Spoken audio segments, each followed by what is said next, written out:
I never thought I'd be the guy sitting here, spilling my guts on a forum like this, but honestly, I need to get this off my chest. It's been a few weeks since I found out my wife cheated on me, and I'm still trying to piece together what the hell happened. We'd been married for 5 years, and I thought I knew everything about her. Turns out, I didn't know her at all. The whole thing unraveled during our anniversary trip. It was supposed to be a special weekend, just us, celebrating. We booked a cozy cabin by the lake, packed wine, candles, the whole romantic package. I remember the soft glow of sunset through the window, the gentle crackling of the fire. I had that warm feeling I always got when I looked at her, thinking I was the luckiest guy alive. But then small things started to prick at me. It began with her phone. She was unusually secretive that weekend, always hiding her screen, typing fast, turning away when I tried to see. Small things, but enough to make my stomach tighten. She was texting someone, more than just casual chat. I saw the name pop up in the corner of her screen, Tom. I froze, my heart skipped a beat. Tom, that was the name of our closest family friend, the one I trusted more than anyone. I wanted to dismiss it, tell myself it was just a friendly conversation, but my gut was screaming. I waited until she was in the bathroom, then I silently picked up her phone. I scrolled through her messages, my palms sweaty. It took less than a minute. There were late-night texts, flirty, suggestive, and downright inappropriate. She was talking to him about meeting up, about how they missed each other, about feelings I never knew she had. The worst part, she had deleted some of the messages, but not all. I saw enough. I felt my stomach turn cold, the fire in the fireplace suddenly cold ash beneath my feet. My head pounded. Did I ever truly know her? Was I just fooling myself all these years? As I sat there, clutching her phone like some kind of evidence, I realized I'd been living in a lie. When she came out of the bathroom, I looked at her, my voice hoarse and tight. "Who is Tom?" I asked. She blinked, caught off guard. "What do you mean?" she said, feigning innocent, but I wasn't buying it. "I saw your messages. You've been texting him behind my back." Her face went pale, then red. "It's not what you think," she mumbled, but I could see in her eyes she'd crossed a line. That moment, everything shifted. I felt my fists clench. The betrayal hit me like a punch to the gut, but what hurt even more was that I'd missed the signs, the subtle shifts in her behavior, the way she'd been distant lately. Red flags, I guess, but I dismissed them as stress, work, whatever. Now I saw it for what it was. She'd been hiding something for months, maybe longer. I kept my voice steady, though my hands trembled. "You lied, you cheated, during our anniversary trip. How long has this been going on? Was I just blind?" She looked down, silent. That silence spoke volumes. I knew I had to do something. I couldn't just sit there and pretend I didn't see the truth. My mind raced. What's next? How do I handle this? Do I confront her, or do I just cut her out? Completely, I spent the next few days obsessing over every detail. The secret messages, the moments I missed. I'd always believed in honesty, in building trust. And now, I felt like a fool. How could I have been so blind? Did I ever really know her? Or was she just pretending all along? My chest was heavy with anger, confusion, and a deep, gnawing sense of betrayal. I started planning my next move, though I didn't tell anyone. I needed a plan, something calculated, something that would make her regret what she'd done. I didn't want her to walk away thinking she'd gotten away with it, not this time.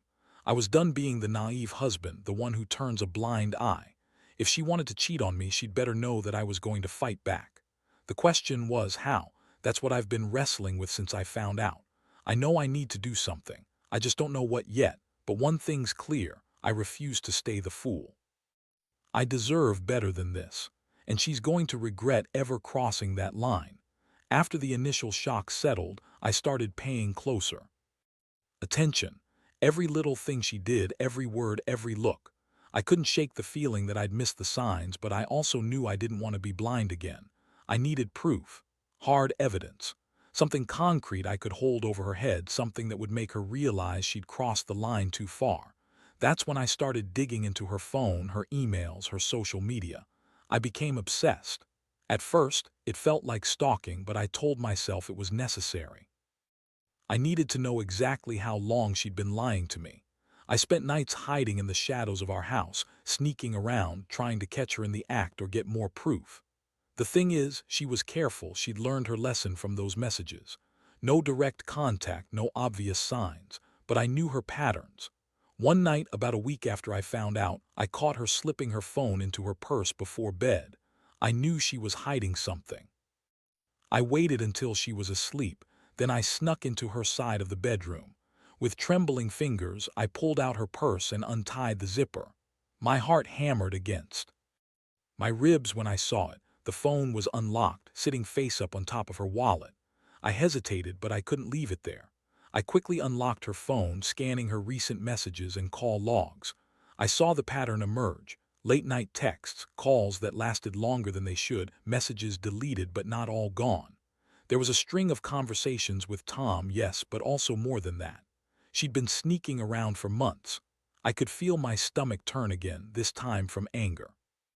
There was one message in particular that made my blood boil. "Can't wait to see you tonight," it said. No doubt about it, this was real. My mind flickered with images I never wanted to see. Her lips pressed against someone else's, her hand intertwined with his. It all clicked into place like a puzzle I'd been trying to solve for years but never quite managed. I closed her phone and slipped it back where I found it. I knew I had to confront her, but I wanted to do it on my own terms. I thought about ways to make her realize that I knew everything. I wanted her to feel the weight of her betrayal, to understand that I was no longer naive. I needed her to see the damage she'd done, not just with words but with something she'd never expect, something that would make her feel vulnerable and exposed. The next morning I woke up with a plan. I'd gather all the evidence I had, screenshots, copies of messages, the call logs, and then I'd surprise her with it. No more hiding. No more pretending to be blind. I wanted her to see that I wasn't going to let her get away with this. That I knew and I was ready to fight back. The thing is, I also didn't want to ruin everything right away. I had to think carefully about what I'd say. I didn't want to come across as a crazy man or a vengeful husband. I just wanted her to understand the gravity of what she'd done. That's why I kept my cool, even as every nerve in my body screamed to explode. That afternoon, I sat her down. I told her I knew about Tom, about the secret messages, the sneaking around. Her face went pale again, her eyes darted away, and she stammered. "I didn't mean for it to get this far," she whispered, voice trembling, but I wasn't buying it. I looked her dead in the eyes and said, "You lied, you betrayed me, and I want to know how long this has been going on." She broke down then, tears streaming down her face. She begged, tried to justify herself, said she was lonely, stressed, that she loved me, but she just slipped. I listened, but all I could feel was a mixture of disgust and heartbreak. I kept my voice even, cold even, because I knew I had to be strategic if I wanted to get what I needed. I knew I had to prepare for what came next. In that moment, I realized I'd already started the war. I had the ammunition, and I wasn't going to hold back. She might have thought she was clever, hiding her tracks, but I had enough now to make her see the damage she'd caused. And I was done playing the naive husband.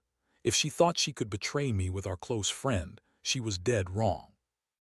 I just had to figure out the next step, how to make her truly feel the consequences of her actions. That's when I knew I'd start planning something that would hit her where it hurt most. Not just some petty revenge, but something to make her realize she'd lost everything she once claimed to value. The question was, what? Once I had all the pieces of her betrayal laid out in front of me, I started exploring options. I didn't want just to confront her and leave it at that. That felt too easy, too obvious. No, I needed a plan that would give her a taste of what she'd done, something calculated, something that would make her realize she'd lost her sense of security, her trust, everything that made her feel safe. I knew her weaknesses. She was proud, but also insecure in her own way. I could see it whenever she caught herself slipping into old habits, little doubts flickering in her eyes, a fleeting hesitation when she was sure no one was watching. That's when I realized I could use her own insecurities against her. If I made her think I was doing something worse, something that would shake her to her core, maybe she'd understand what she'd thrown away. The plan started to take shape.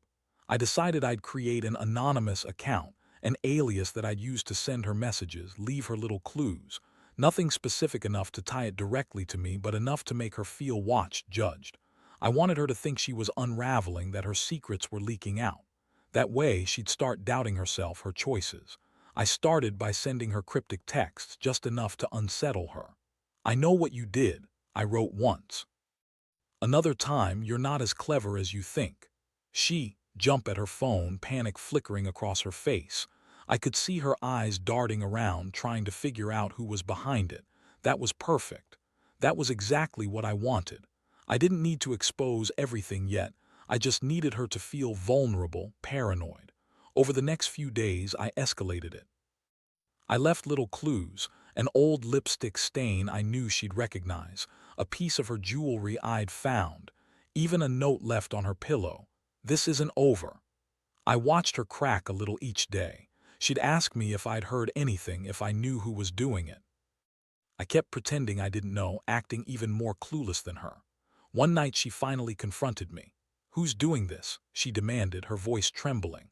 "Is it someone I know? Are you messing around too?" She looked haunted, like she knew I was onto her plans but couldn't quite pin me down. I looked at her calmly, though my stomach was turning over with satisfaction.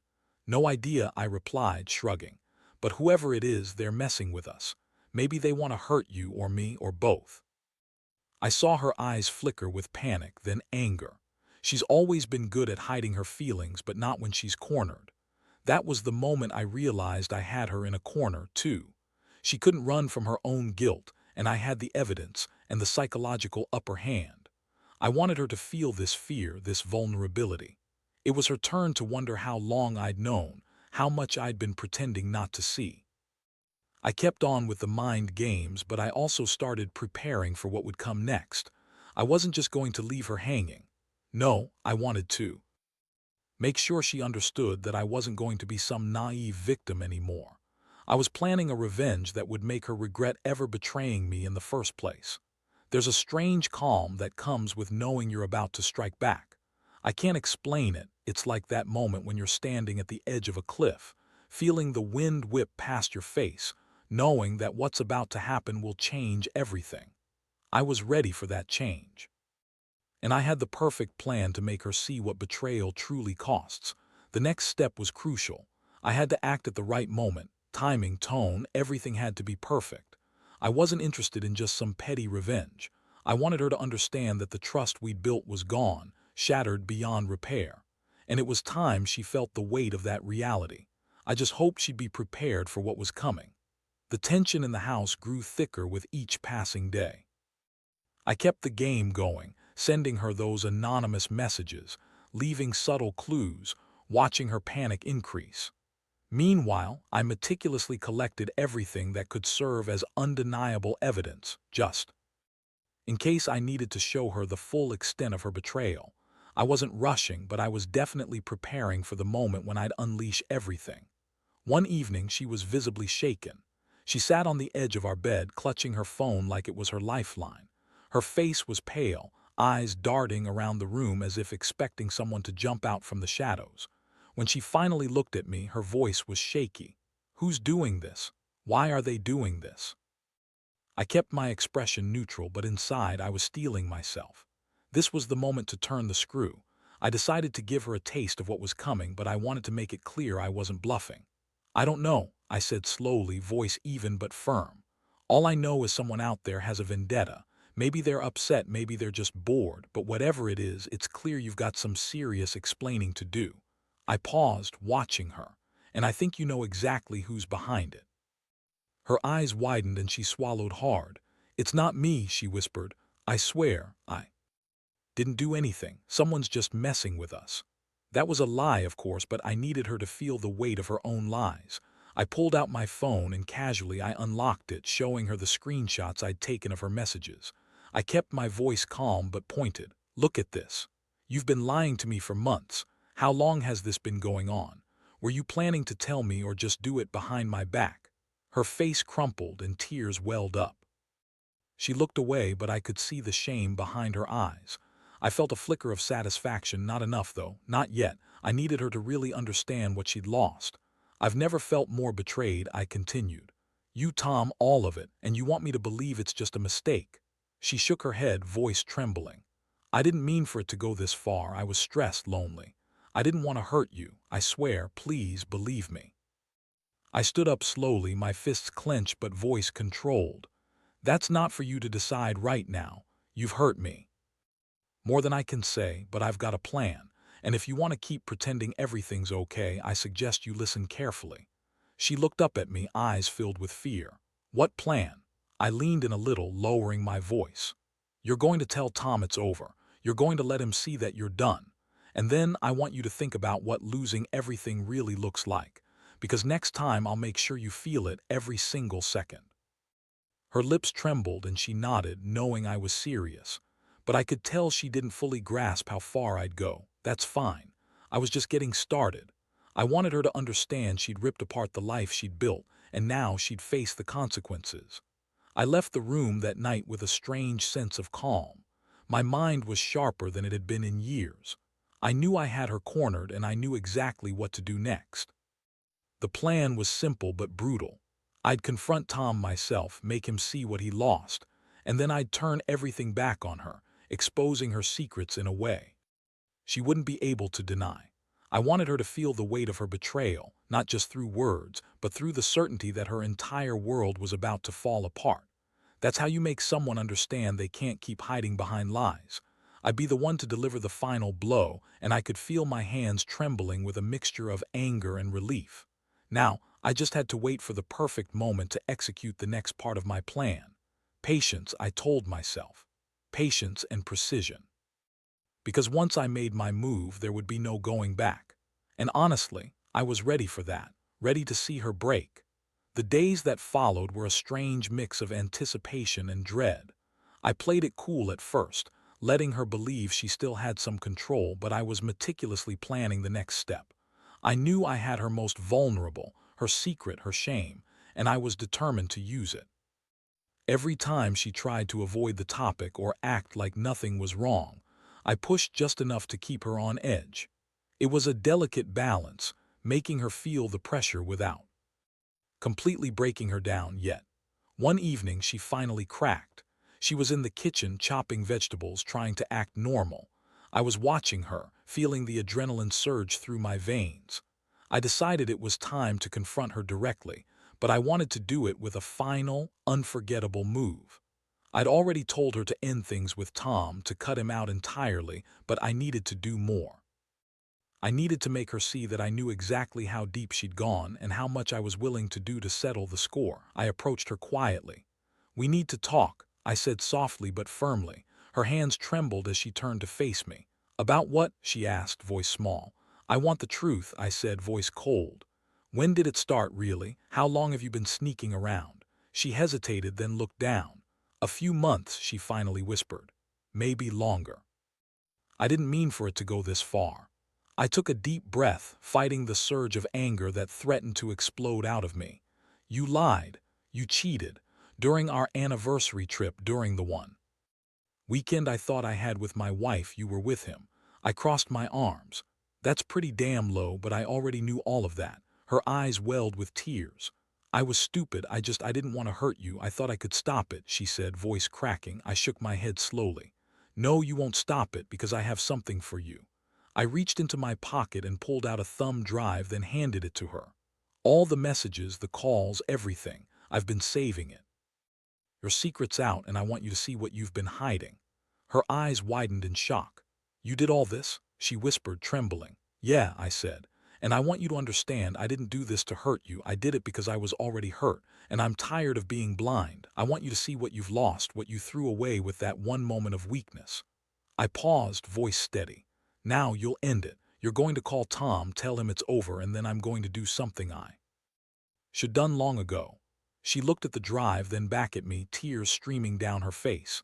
"Please don't do this. I'll fix it, I swear." "I don't think you can," I said, voice low, "because I don't trust you anymore, and I'm done pretending that this isn't real." That night I handed her the drive and she sat there, trembling. I told her to make that call right then, to cut him out for good, to end whatever this was before it tore us apart completely. She nodded silently, took a deep breath, and dialed. The moment she spoke to him, I stepped outside. I needed a moment to breathe, to process what I'd just done. I'd made sure she knew I was serious. This wasn't just about revenge, it was about reclaiming what was left of my dignity. When she came back inside, she was crying, her face soaked and hollow. "It's over," she whispered. "He's gone. I told him I want nothing to do with him anymore." I looked at her, felt the weight of everything that had happened. Good, because from now on I want honesty. No more lies, no more secrets, or else this entire thing is over for good. I paused, letting that sink in. And know this, if I find out you're still lying to me, I won't just walk away, I'll make sure you regret it. She nodded, broken, helpless. I knew she was scared, but I also knew that I'd won this round, or at least that's what I told myself. The pieces were in place. The truth was out and she was finally exposed. Now I had to decide what to do next. Because once this all settled, I knew I'd have to make a choice, how to go forward and whether I could forgive her or end this for good. I turned toward the door, feeling a strange mix of relief and emptiness. I'd done what I needed to do. Now, I'd see if she was willing to try to fix what she'd broken, or if I was finally ready to walk away. The ball was in her court, and I was done playing the naive fool. The next morning, I woke up with a clarity I hadn't felt in years. The air in the room was sharp, almost cold, like it had been scrubbed clean. I got up early, packed a bag. I didn't want to give her the chance to beg or talk me out of anything. I already knew what I had to do, what I'd been planning for days. I went into the living room, took a deep breath, and picked up the keys from the coffee table. My hands were steady. No more hesitation. I knew this would be the end of it, whether she wanted to admit it or not. I looked around the house one last time, feeling the weight of everything that had transpired. The betrayal, the lies, the moment I uncovered her secret, all of it. I had never imagined I'd end up here in this place of heartbreak and resolve, but I was done waiting for her to change. She was still in the kitchen, staring at her phone, her face pale. She looked up when she saw me with my bag, eyes widened with a mixture of fear and regret. I didn't say a word, just handed her the keys and looked into her eyes. "I'm leaving," I said simply. "You made your choice. I can't keep pretending I don't see what you've done." My voice was calm but firm. "This isn't about revenge anymore, it's about what I deserve, and what I deserve is to walk away from this with my dignity intact." She reached out, tears streaming down her face. "Please," she begged, voice cracking. "Don't go, we can fix this, I'll do anything." I shook my head slowly.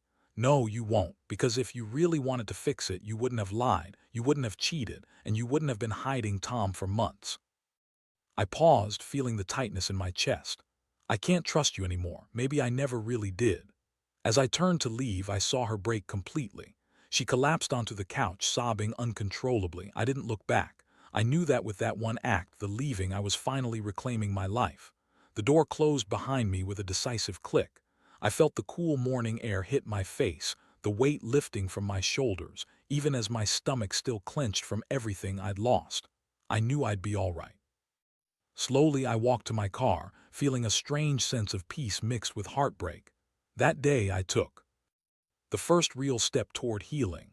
I filed for divorce that same afternoon, handed over the house keys, and started focusing on myself, on rebuilding what I'd lost. It wasn't easy, and there were nights I doubted everything, but I knew I'd come out stronger. Looking back now, I see how blind I was. I see the red flags I brushed aside, the tiny cracks that I ignored because I loved her. But this experience taught me something important. Trust isn't given lightly, and betrayal cuts deeper than most people realize. It's not just about the cheating, it's about the loss of everything I believed was real. So, if there's one thing I could tell anyone in a similar situation, it's this: don't be afraid to walk away. It hurts, but staying in a lie is worse. Recognize the signs early, gather your truth, and don't let anyone make you feel small for demanding honesty.